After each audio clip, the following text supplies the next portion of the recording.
You know, one day, a long time ago, I was having a conversation. I was talking with John Stockton, one of the greats, especially one of the great whites. We were talking about the Jazz. I think I was about 4 years old, and we were discussing how the Jazz was a boring team. How much more fun it was to watch Jordan and the Bulls. We were talking about this. And John, you know, we were close. He felt like he could be open with me. So John was saying that it was because of Karl Malone. That's why. John would say to me that he would do everything he could. He'd try to be excited. He'd race down the floor. He'd pass it here, pass it there. Bam, assist, bam, assist. Expect Karl Malone to just go nuts. 360. Tomahawk, windmill. And throw it down, but it didn't happen. It just wouldn't happen. He didn't know. He didn't know why. Then one day, one beautiful, glorious day, Jimmy Kimmel, he came out with a skit where he impersonated Karl Malone. It was funny. It was raucous. He was in blackface. But this is one of those times where the blackface was really just a polish. It was really just a polish on a joke that was making you laugh. That was bringing Karl Malone into the spotlight. It was giving him a little boost. So what happened? Soon after this, Karl Malone, he blew up. The Jazz, they blew up. Suddenly he's exciting. Spin around and jump shots and fadeaways. And he's throwing it down, and John Stockton is doing tomahawk jams, and it's just Jazz go nuts.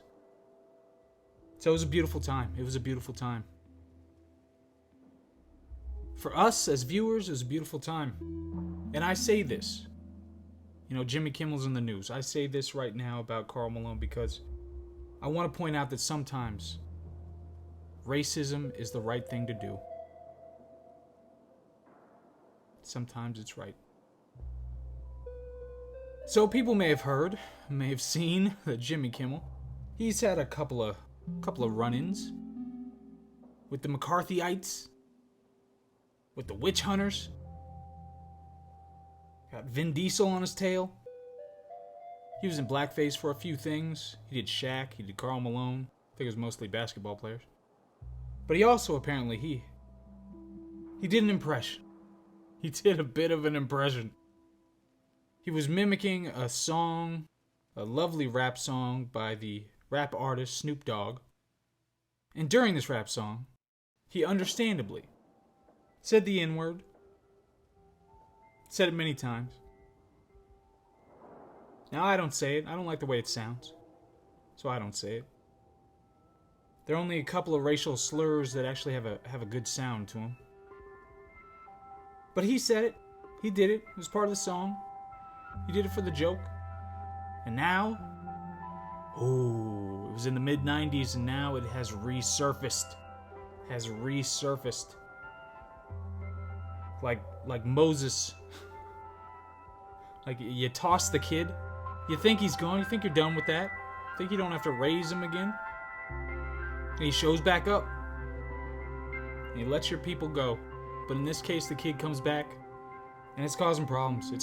So what did Jimmy Kimmel do? What did he do as a result of this? People are upset. They're unhappy. He issued an apology.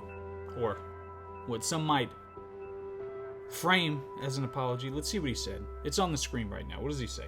He says, "I've long been reluctant to address this, as I knew doing so would be celebrated as a victory by those who equate apologies with weakness and cheer for leaders who use prejudice to divide us." Okay?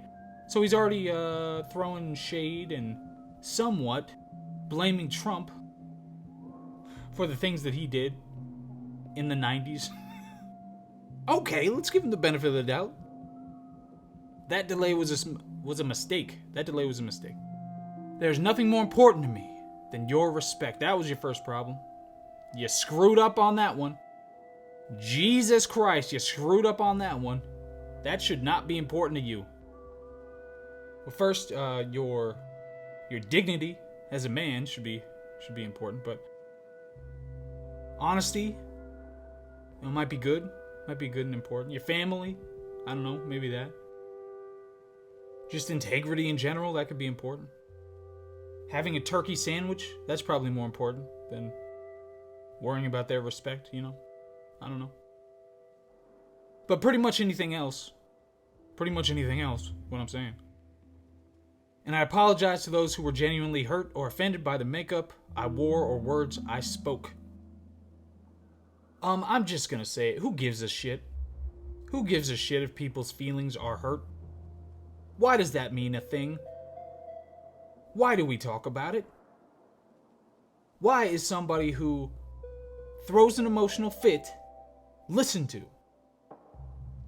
Why do we enable this nonsense? When there's a child on the ground in the store throwing their little fit, what do you do? Do you say, oh yes, sir. Okay, what should I do, sir?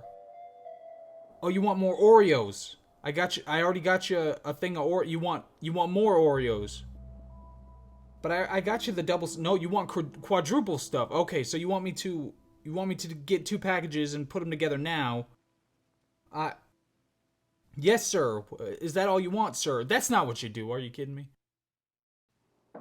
People throw an emotional fit, unless they're your mom or your girlfriend. You don't listen to that shit. It doesn't make any difference to the world at large. It doesn't affect reality in any way. Alright? So that already. Whatever. On KROQ radio in the mid-90s, I did a recurring impression of the NBA player Karl Malone. And I saw this, I laughed. I absolutely laughed back in the 90s. I thought it was more offensive to people with mental impairments than it was to anybody else, but that's what I thought. He continued impersonating Malone on TV. We hired makeup artists to make me look as much like Karl Malone as possible. I never considered this might be seen as anything other than an imitation of a fellow human being. That's not what you thought at the time. There's no way on earth. You knew what blackface was, it just didn't matter at the time, so don't try to pull that one.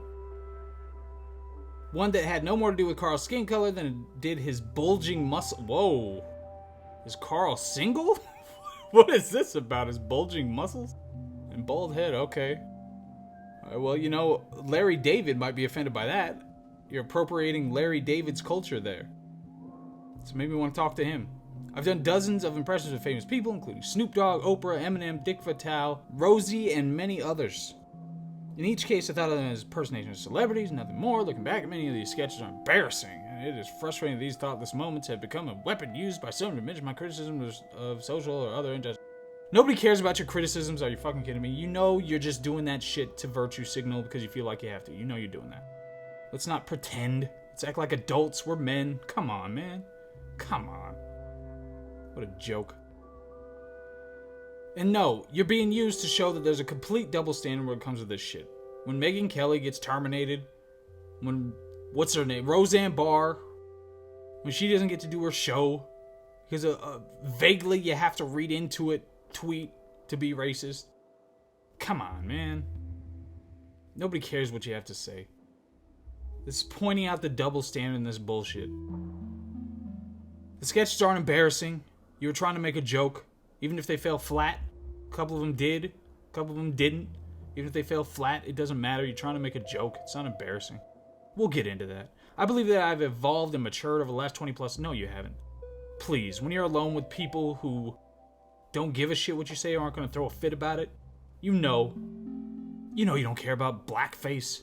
You don't care about this social justice nonsense. You got in this business because you wanted to make jokes and make money. That's still what you care about. It's not bullshit. And I hope that is evident to anyone who watches my show. I know that this will not be the last I hear of this, and it will be used to try to quiet. Oh my god. So this has got to inflame both sides. He is acting like the victim now. He's acting like the victim. Jimmy Kimmel is the victim in all this. So the people that think it's just over-the-top racist that he did all this stuff, they're going to be infuriated because because he's acting like the victim now. They're trying to bully me. They're trying to quiet me. It's all about me and my speech. And then everybody on the other side's going to be like, you cuck idiot, what the hell are you doing? Who gives a shit? Jesus Christ. I love this country too much to allow that. I won't be bullied into silence by those who feign outrage to advance their oppressive and genuinely racist agendas. Okay, alright. They're oppressive and genuinely racist agendas. Those are genuinely racist agendas. Not like my agenda, which was just disingenuinely racist. There's a genuinely... Shut up, Jimmy Kimmel. Fuck me. Come on, man. My summer vacation has been planned for more than a year and includes the next 2 summers off as well. I will be back at work in September. Oh my god, what will we do without you? Thank you for giving me an opportunity to explain to those I've disappointed. I am sorry. To those I'm not sorry for what I did. I'm sorry for your reaction to it. For your disappointment in it. That's what I'm sorry for. Yeah, anybody who's had a girlfriend knows how this works. Are you fucking serious? Come on, man. What a joke. Sincerely. I don't think that's a sincerely. Jimmy Kimmel, motherfucker. I'm getting notifications all over. Jimmy Kimmel, you motherfucker. So, you know that's not sincere. You know that's a bunch of bullshit. You know we're in a moment right now where it's LARPing all over the fucking place. And nobody can be sincere about anything. Nobody can be genuine on any front. They all have to pretend. You know that shit. And you know that none of those jokes meant anything. They weren't racist. They weren't expressions of oppression. They didn't mean shit. That's why you didn't apologize. That's why it's this fake apology you've got going on here. You know what it takes to make it. You know it takes a lot of work. You know it takes hard work. You know the people who have different skin color can make it just fine. It has nothing to do with any of that shit. Come on, man. Such bullshit. Such top to bottom bullshit. You know what? It was fine. There was nothing wrong with you putting on blackface for those jokes back then. There's nothing wrong with you putting on blackface now for those jokes. There's nothing wrong with you legally when it comes to by the court of public opinion. There's nothing wrong morally. You're making a joke. You're making a joke.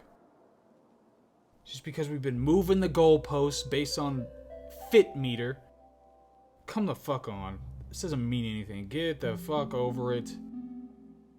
And Jimmy Kimmel, Jesus Christ, man.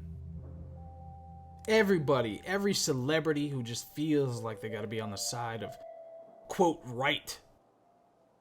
The side of virtue, because that's the easiest path to take. You know what you're doing. It's a signal. It's not real. It's not genuine. You don't believe this in your heart of hearts. Even in your home of homes. When you're at your home, you're just with your wife or your husband. You know you don't believe this shit. You know you just kind of restate the party line just to make sure that, oh, comrade, we're okay, comrade. Come on, man. You know it's a bunch of bullshit.